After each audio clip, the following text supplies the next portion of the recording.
금년 한 해 1년 동안 어떻게 지내오셨습니까? 혹시라도 순풍 같은 세월만 지내오셨다면 모르겠지만 어디 마음같이 그렇겠습니까? 크고 작은 태풍도 또 광풍도 있지 않겠습니까? 그 속에서 어떻게 견뎌오셨습니까? 그래도 여기 계신 걸 보니까 잘 견뎌오신 것 같습니다. 여기까지 오시느라 참 수고 많이 하셨습니다. 고생하셨습니다. 인생을 가리켜 항해라고 말합니다. 순풍이든지 광풍이든지 바다 위를 헤치고 항해하는 일은 쉽지 않은 일이죠. 그래서 그런지 철학자 니체는 우리 인생을 가도 끝이 없는 어둠 속의 항해라고 했습니다. 가도 끝이 없는 밝은 대낮의 항해가 아니라 어둠 속의 항해다, 그렇게 표현했습니다. 가도 끝이 없다. 끝이 없다면 절망 아니겠습니까? 저는 끝이 있다고 믿습니다. 순풍이든 광풍이든 항상 하나님의 도우심에 손길이 있음을 믿습니다. 믿어야 합니다. 이것이 성경의 가르침입니다.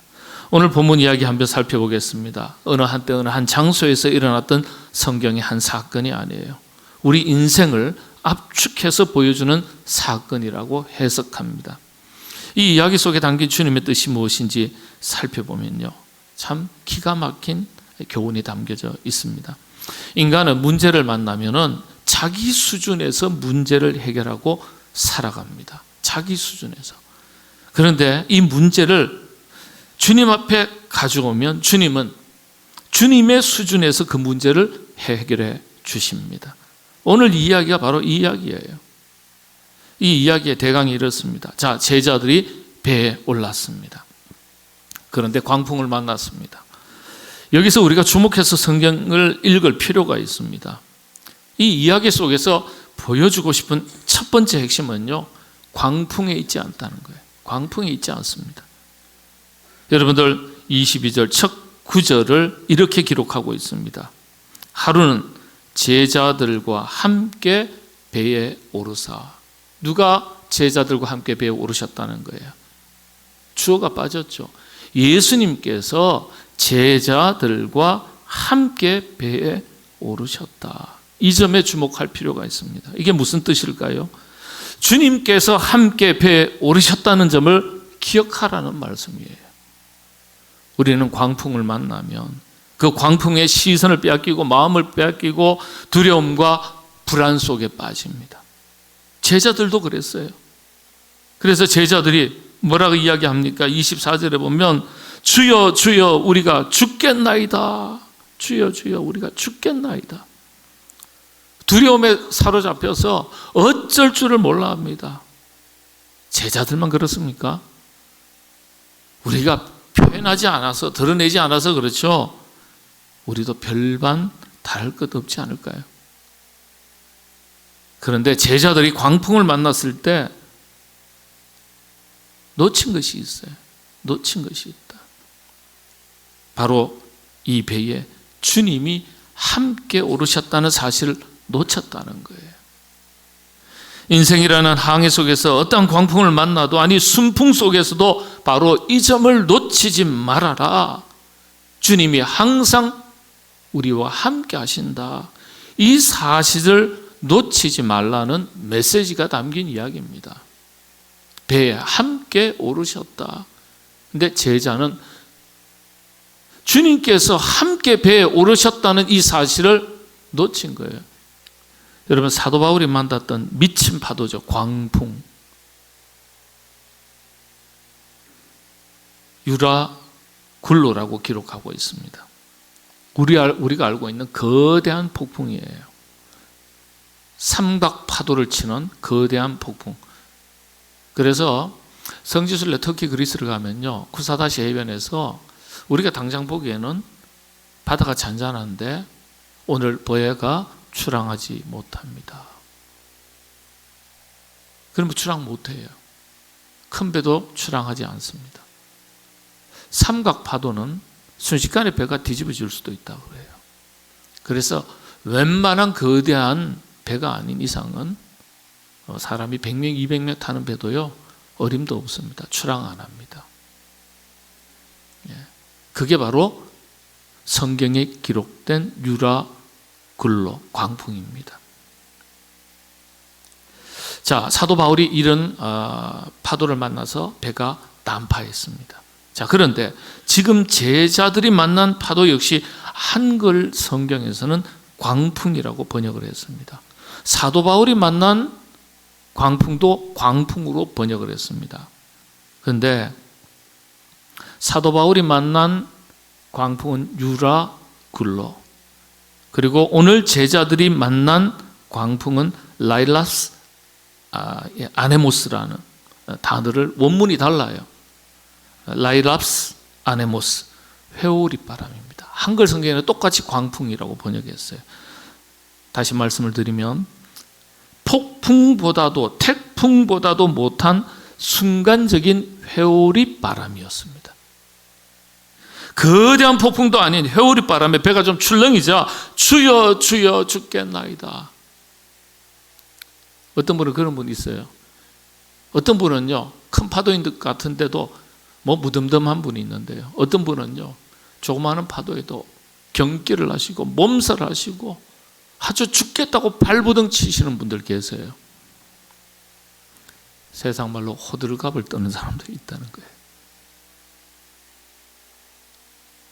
그런 작은 회오리 바람에 배가 좀 출렁이자 주여 주여 죽겠나이다. 작은 시련과 고난 위기 앞에서 거대한 폭풍을 만난 것처럼 두려움에 떠는 모습입니다. 이게 제자들만의 이야기겠습니까? 바로 우리들의 이야기일 수 있다는 겁니다. 중요한 것은 광풍을 만난 것이 문제가 아니라 주님께서 함께하고 계시다는 사실을 잊어버렸고 놓치고 있다는 점이 더 큰 문제인 것을 가르쳐 주시는 말씀입니다. 여러분, 주님은 오늘도 내 인생의 배에 오르셔서 나와 항상 함께 하신다는 사실을 기억하시기를 바랍니다. 이 한 해를 어떻게 지내 오셨어도, 어떻게 항해를 해 오셨어도 이 사실만은 꼭 기억하시기를 바랍니다. 주님은 나와 함께 하신다. 임마누엘의 뜻이 그런 뜻 아니겠습니까? 여호와께서 우리와 함께 하신다. 2000년 전 어느 날 제자들과 함께 배에 오르셨지만은 사실 오늘도 주님은 우리의 인생 믿음의 항해에, 오늘도 내일도 하나님 나라 도착할 때까지 우리와 항상 함께 동행하시는 주님이신 것을 믿으시게 되기를 바랍니다. 자, 여기에서 또 하나 우리가 찾아야 될 영적인 교훈이 있습니다. 전능하신 주님과 함께 가는 길이라면, 항해라면 푸른 초장 쉴만한 평안한 길이 펼쳐질 것 같은데, 순풍 속에 항해할 것 같은데 문제가 생긴다는 사실이에요. 주님께서 우리와 함께 동행하셔도 우리 인생 믿음의 항해길에는 광풍이 불어닥칠 수 있다는 사실을 우리가 발견해야 됩니다. 이 사실을 분명히 깨달아야 돼요. 이걸 모르시면요, 예수님 믿다가 실족합니다. 낙심합니다. 좌절합니다. 경우에 따라서는 시험 듭니다. 믿어도 그때부터 믿음의 능력이 상실됩니다. 힘이 없어집니다. 때때로 예수님 믿는 것조차도 포기하고 교회를 떠나기도 합니다. 우리와 함께 하신다더니, 책임지신다더니, 목자가 되신다더니 어떻게 나에게 이런 일이 생길 수 있냐고, 어떻게 나에게 이렇게 하실 수 있냐고. 그래서 있던 믿음도요, 순식간에 사라져버립니다. 주님이 제자들과 함께 배에 오르셨지만은 그게 무슨 믿음의 능력이 있습니까? 주여 주여 죽겠습니다. 주님 모르는 사람도 어쩌면 그보다는 그렇게 이야기하지 않을 수 있는데, 바람이 불어도 견딜만 하면 괜찮습니다. 배전을 두드리는 정도면 그래도 괜찮습니다. 오늘 말씀에 물이 23절에 보면 배에 물이 가득하게 되어 위태한지라, 가득하게 되어 위태한지라, 물이 배를 덮쳤습니다. 물이 스며드는 정도가 아니에요. 가득하게 되었다고 말합니다. 예수님 믿는 사람에게 이런 어려움이 없었으면 좋겠지만 예수님 믿는 사람에게도 끊임없는 광풍은 미친 듯이 불어오고요, 우리를 집어삼킬 만한 파도가 닥치고요, 인생의 항해를 하는 작은 배에 우리의 삶 속에 우리를 침몰시킬 수 있는, 위태롭게 할 수 있는 물이 스며들 수 있습니다. 주님과 함께 배를 탔는데도 그럼에도 불구하고 광풍은 불어옵니다. 물이 덮칩니다. 그래서 여러분 오해하지 마시고요, 착각하셔도 안 됩니다. 예수님 믿는다고 광풍 없어지는 법 아닙니다. 닥치지 않는 법 아닙니다. 참 이상하잖아요. 이런 일이 일어나지 않았으면 좋겠는데 일어났다는 거예요. 그것도 예수님과 전혀 무관한 사람들이 아니라 예수님을 따르기로 작정한 제자들에게 이런 일들이 생겼다는 거예요. 배와 그물과 가족들을 버려두고 따르기로 작정한 헌신한 사람들에게 이런 일이 닥쳤다는 거예요. 본문의 이해를 돕기 위해서 이야기 하나 들려드리겠습니다. 기독교 성극 작가인 김실이라는 분과 부인 이영휘라는 분의 이야기입니다.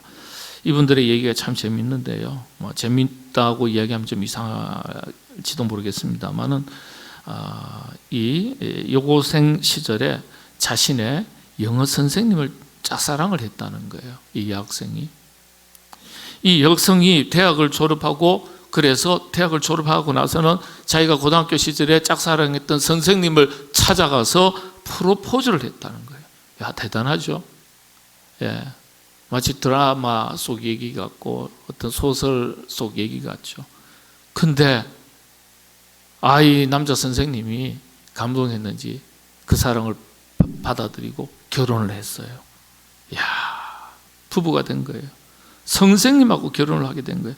자, 근데 결혼을 하려고 보니까요, 그 시어머니께서 이야기를 하시기를 예수님 믿으면 결혼시켜주겠다 그런 거예요. 그렇지 않으면 예수님 안 믿었던 것 같아요, 이 여성분이요. 그래서 부인이 이영휘라는 분인데, 이분이 예수님을 몰랐던 것 같아요. 그래서 시어머니가 너 결혼하고 싶냐? 그러면 예수님 믿어라. 그러면 결혼 오케이 하겠다.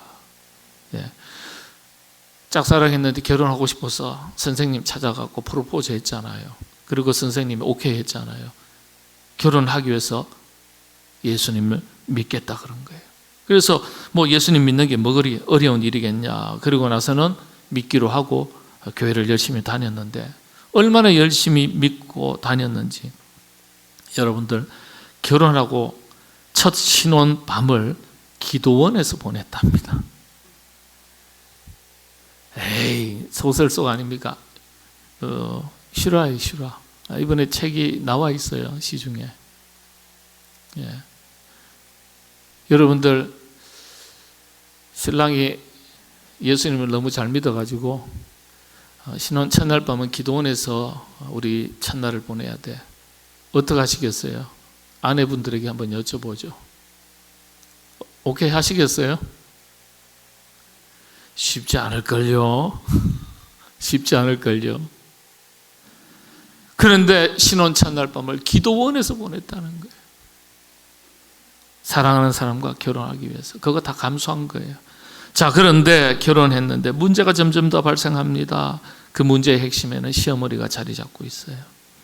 예수님 믿으라 해서 열심히 믿었는데 시어머님 성격이 너무 이상하더라는 거예요. 뭔가 정상적이지 않은 거예요. 너무너무 힘들게 하더라는 거예요. 결혼한 지 얼마가 되지 않았는데 이 여성, 이영희 여성, 이분의 여성 몸무게가 40kg, 40kg이 됐다는 거예요. 몸이 점점 더 마르고 마음도 말라가기 시작하더라는 거예요. 너무 힘들어서 견딜 수가 없더라는 거예요. 그래서 더 열심히 신앙생활을 했는데 갑자기 그렇게 결혼의 조건으로 예수님 믿으라 하셨던 시어머니가 드디어 교회를 못 가게 하더래요. 핍박을 하더라는 거예요. 믿어지세요? 예. 엎친 데 덮친 격이에요. 여기에 또 엎친 데 덮친 격으로 닥친 일이, 시집살이에 있어서 남편이 보증을 섰는데 보증 서준 사람이 도망을 가서 이분의 집과 땅 모조리 다 빼앗겼다는 거예요. 그래서 길거리로 내앉았다는 거예요. 이 여성의 표현대로라면 돈 한 푼 없이 음동살 안에 쫓겨나게 되었습니다. 여러분 왜 그렇죠? 예수님 안 믿어서 이런 일을 겪었어요? 열심히 또 안 믿어서 이런 일이 닥친 겁니까? 그래서 하나님께서 야단치신 거예요? 아니죠. 정말 예수님 제대로 열심히 믿어보겠다고 믿지도 않던 사람이 예수님을 믿었고요, 기도원에서 함께 인생을 출발을 했는데, 그렇게 열심히 믿었는데 왜 이런 일이 일어납니까? 바로 여기에서 성경은 말합니다. 주님과 함께 인생의 항해를 해도 그 배에 광풍이 불어닥친다는 거예요. 그럴 수 있다는 거예요. 그래서 여러분 인생의 길에 광풍이 불어닥쳐도 놀라지 마시기를 바랍니다. 억울하다고 생각하지 마시기 바랍니다. 어떻게 나에게 왜 이런 일들이 일어나냐고, 벌어지느냐고 한탄하지 마시기 바랍니다. 예수 믿고 가는 믿음의 항해에도요, 반드시 이런 일들은 일어날 수 있다고 오늘 사건을 통해서 설명해 주고 계신 거예요. 왜 이런 일이 일어날까? 왜 이런 시련이 닥칠까? 여기에 역시 성경은 우리에게 이렇게 답을 해주고 있습니다. 25절을 한번 보실까요? 25절 말씀 우리 다시 한번 읽겠습니다. 제자들에게 이르시되 너희 믿음이 어디 있느냐 하시니 그들이 두려워하고 놀랍게 여겨 서로 말하되 그가 누구이기에 바람과 물을 명하며 순종하는가 하더라. 예. 너희 믿음이 어디 있느냐? 우리 인생 믿음의 항해길에서 우리가 광풍을 만났을 때, 도저히 이해할 수 없는 시련과 역경, 고난과 위기를 겪었을 때 주님께서 그 순간에 우리에게 물으시는 거예요. 물으시는 거예요. 어쩌면 우리 인간들에게 광풍을 주시는 이유가 아니겠습니까? 우리 믿음의 사람들에게조차도 시련을 주시는 이유가 아니겠습니까? 광풍을 주시는 이유, 광풍을 만나게 하시는 이유, 고난을 주시는 이유, 우리의 믿음을 확인하시려고. 주님께서 우리에게 정말 원하시는 것이 이것입니다. 너희 믿음이 어디 있느냐? 믿음을 보시고 싶은 거예요.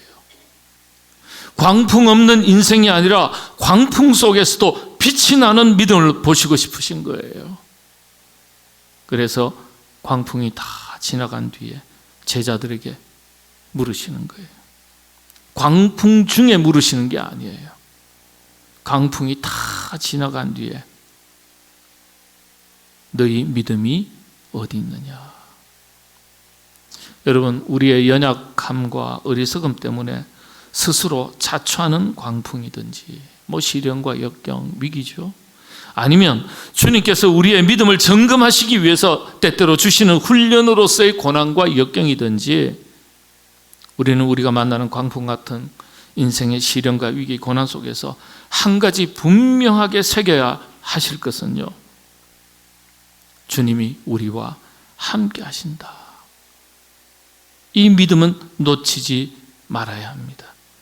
이 믿음은 놓치지 말아야 합니다. 너희 믿음이 어디 있느냐? 이거 보시고 싶어 하시는 거거든요. 그런데 제자들은 이 믿음이 부족했다는 거예요. 없었다는 거예요. 그래서 책망하시듯이 말씀하시는 거예요. 나 따른다고 말하면서, 배와 그물과 아버지를, 집을 버려두고 나를 따른다고 헌신한다고 말하면서 너희 믿음이 어딨냐? 그래서 사실 오늘 우리의 인생 믿음의 항해라는 제목을 붙였지만은 원래 제 설교 제목은 믿음의 항해, 믿음의 실종입니다. 믿음의 실종. 정말 믿음을 가지고 있으면서 내가 혹시 이 믿음이라는 것을 잃어버린 채, 실종해버린 채로 살고 있지는 않은가? 고난이 닥쳐올 때마다 예수님 계심에도 불구하고 어느새 내 안에 예수님 없는 듯한 인생을 살고 있지는 않냐 말이에요. 그래서 그것 때문에 주님께서 광풍을 겪게 하시고 내 인생의 배에 광풍으로 물을 집어넣으시면서 물으시는 거예요. 다시 한번 우리 자신을 점검하도록 물으시는 거예요. 너의 믿음이 어디 있느냐? 조금 전에 말씀드린 김실 이영희 부부의 이 이야기가 이렇게 이어집니다. 계속해서 이분이 이렇게 적었습니다. 책에 보니까요. 돈 한 푼 없이 음동설안에 쫓겨났는데, 그런데 그 최악의 순간에 저는 완전하게 하나님을 경험했지요. 그 고난의 순간에 완전하게 하나님을 경험했다는 거예요. 그러면서 이렇게 책에 썼습니다. 마음속에서 하나님께서 나와 함께 계신다면 저 산꼭대기에 가서 천막을 치고 살라 하셔도 살겠고, 다리 밑에서 살아라 해도 살겠다는 마음이 들었습니다. 그 다음 말입니다. 그래서 진짜 믿음, 진짜 신앙이 무엇인지 그제서야 깨닫게 되었습니다. 평안할 때, 순풍 같은 인생의 항해를 할 때 깨달은 게 아니라 광풍 속에서 진짜 신앙, 진짜 믿음이 무엇인지 깨닫게 되었다는 거예요. 이게 성령님의 음성 아니겠어요? 광풍 속에서, 광풍을 지나면서 너희 믿음이 어디 있느냐? 너의 믿음이 어디 있느냐? 정말 진짜 신앙이 무엇인지 힘들 때마다 이것이 내가 짊어지고 가야 할 십자가구나, 하나님께서 나에게 감당하라고 주시는 거구나, 이렇게 받아들일 수 있게 되었지요. 멋모르고 시작한 믿음 생활이 살얼음판을 걷듯 살아가는 고난의 시기에 이렇게 큰 힘이 될 줄은 미처 몰랐지요. 멋모르고 시작한 믿음, 이렇게 큰 힘이 될 줄은 몰랐습니다. 광풍 속에서 어쩌다가 결혼하려고 시작하게 된 믿음 생활이 살얼음판을 걷는 듯한 인생의 고난의 순간에 이처럼 강력한 힘이 될 줄은 진짜 몰랐다고 말했습니다. 이게 믿음이에요. 여러분, 예수님 믿는 사람은요, 고난의 순간에 자신의 믿음을 점검하는 것입니다. 그리고는 이영희 이분이 이렇게 결론을 내렸습니다. 고난이라는 파도가 인생이라는 배전을 끊임없이 때린다 해도 하나님이 함께 하시기에 인생은 아름답습니다. 예? 하나님이 함께 하시기에 인생은 아름답다. 여러분, 주님께서 이것 보시고 싶으신 겁니다. 이것 보시고 싶은 거예요. 코로나 광풍을 지났더니 말씀드린 대로 전국 혼란의 광풍을 만났습니다. 여전합니다. 이 광풍 속에서 한 해를 마칩니다. 광풍 때문에 전국 혼란만이 광풍이 아니죠. 여러분들에게도 크고 작은 광풍 같은 시련, 역경, 고난, 위기, 어려움 있지 않겠습니까? 서민들의 힘겨운 삶의 광풍 여전합니다. 지금도 여전히 이 모양 저 모양으로, 각양의 모양으로 인생의 광풍을 겪고 있는 분들 계십니까? 이 광풍 속에서 이 땅의 모든 교회와 그리스도인들에게 우리 하나님은 다시 물으십니다. 너희 믿음이 어디 있느냐? 주님을 신뢰하고 의지할 때 주님은 광풍을 잠재우시고 다시 순적한 항해로 강을 건너가게 하셨습니다. 이와 같이 그와 같은 은혜로 국가에도 이 광풍이 곧 그치게 해주시고 우리 인생에도 여러 가지 크고 작은 파도, 태풍, 광풍, 그와 같은 고난과 시련들 다 이기게 하시고 순풍의 은혜가 임하게 될 줄로 믿고 이 안에 감사함으로 마치시고 2025년도 우리 인생을 푸른 초장 쉴만한 물가로 같은 길로 인도해 주실 줄로 믿는 소망과 믿음으로 새로운 한 해 시작하시게 되기를 바랍니다.